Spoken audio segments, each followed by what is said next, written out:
Hey guys, Zomfox here, and today we're going to be looking at the three biggest training camp free agent signings of the 2024 UFL season. Now, sorry about this being a couple days late. I should have had this being posted a couple days ago, but it is still very important for you guys to understand some of the big names that have returned once training camp started. The first day of training camp, we saw a bunch of players out of nowhere just report to training camp, and a couple of those names were pretty big, and we're going to be going over the three biggest ones. All three of these guys very much could provide insane impacts to their teams, whether it be because they've played for them before or because they just have a lot of upside. So without further ado, let's just get right into it with the first one being the return of Sal Cannella. That's right. Now, I did talk about this one in a couple videos ago. Sal Cannella is a massive re-signing for the Arlington Renegades. Now, it doesn't matter if you were an XFL or USFL fan, you knew who this guy was. He was all USFL back in 2022 as he was I believe he was second place, maybe third in terms of receiving yards for a tight end. His 368 was really high. His two TDs were great too, but his 34 receptions and 97 yak helped him become the all USFL tight end as a part of the Breakers. And then this past season, he was once again one of the best tight ends in the XFL. This time, though, he did not win all XFL honors, but he did win the XFL championship. He had 415 yards this time with 42 receptions. So he was able to up both his receiving yards and receptions this past season, and even his targets went up by a couple. Sal Cannella is one of those truly great players that we kind of didn't know for sure if he was returning. He kind of felt like a lot of other guys, like DeAndre Johnson, in a sense that is he really wanting to come back? Because we hadn't really seen anything or anyone talk about him. But day one of training camp, he was there. So Sal Cannella coming back to the Renegades is a huge deal. Tight end, as I've talked about, was one of this team's biggest weaknesses. They were insanely weak on paper. And this makes one of their weaknesses into a legit strength.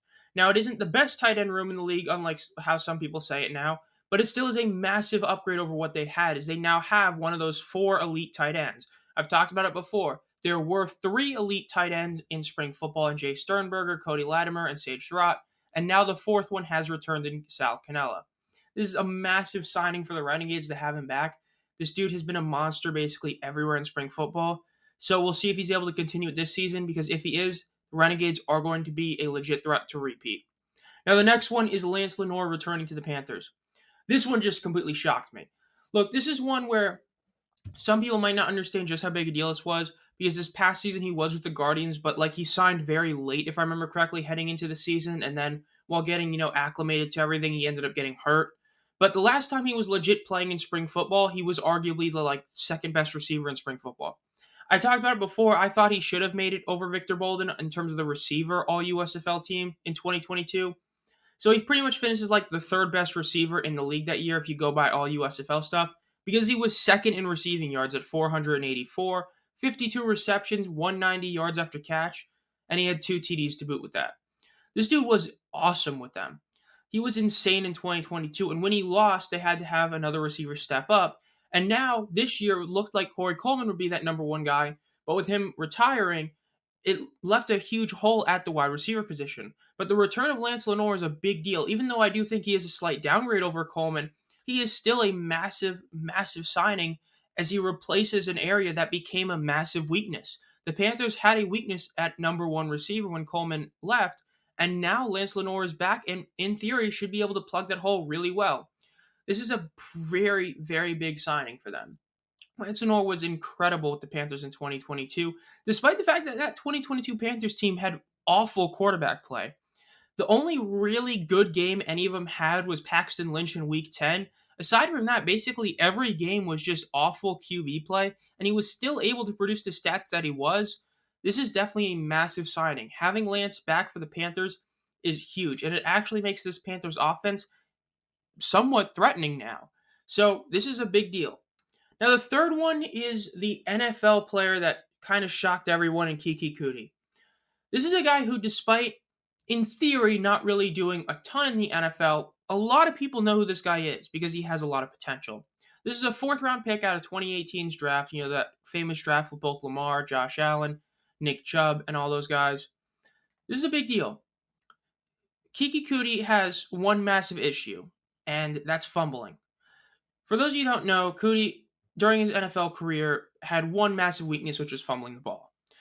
When he got his biggest shot with the Houston Texans was in 2020, where he played in 8 games and was a starter in 4 of them. He had 400 yards, 3 TDs, averaged 12 yards per reception. That's all really good. But he fumbled the ball 4 times. And then the last season he was a legit player, he was mainly a returner for Indy. And even though he only returned punts about 17 times and had 1 reception, he fumbled the ball 4 times. This is a big deal. This is one of those guys who probably understands exactly what the point of this league is. He goes to the UFL, he plays a full season, proves that he can actually hold onto the ball, gets that demon out of him, the fumbleitis disease. And then once he does that, he can show NFL scouts, he can show NFL GMs that, hey, I fixed my biggest flaw in my game. I can be a legit player. And this is a big signing to the Defenders. The Defenders had one of their receivers retire as well recently. So this is also a big signing in terms of replacing a guy that was going to be a legit threat. Since they had a receiver who retired who had over 300 yards, this is a big deal that he signed here. The fact is, when you look at Coutee, this is a dude who has potential to be an elite receiver in spring football.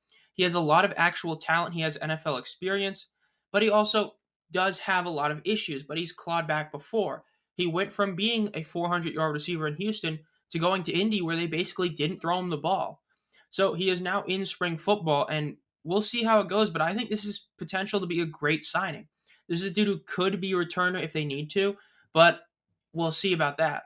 But this is a guy who, as long as he's able to prove himself and make the roster, because we have seen big names fail to make rosters before, just take Robert Nkemdiche last year with the Panthers. But I think that he will make the roster. I think that he will be a massive contributor for this Defenders team. He has a lot of experience. He has a lot of talent. He just has to get rid of that fumbling problem. And if he does, he can go back to the NFL. So we'll see. So that'll do it for my 3 biggest free agent signings of the UFL training camp. Naturally, this was based on all the guys that signed day 1. Maybe there's a couple more signings that happen in the next couple days or since I've recorded this one. Again, apologies for this being a few days late. I probably should have gotten this out like Monday or Wednesday. But, it still is important for you all to know. And as always, make sure to subscribe and hit the bell. And have a great night.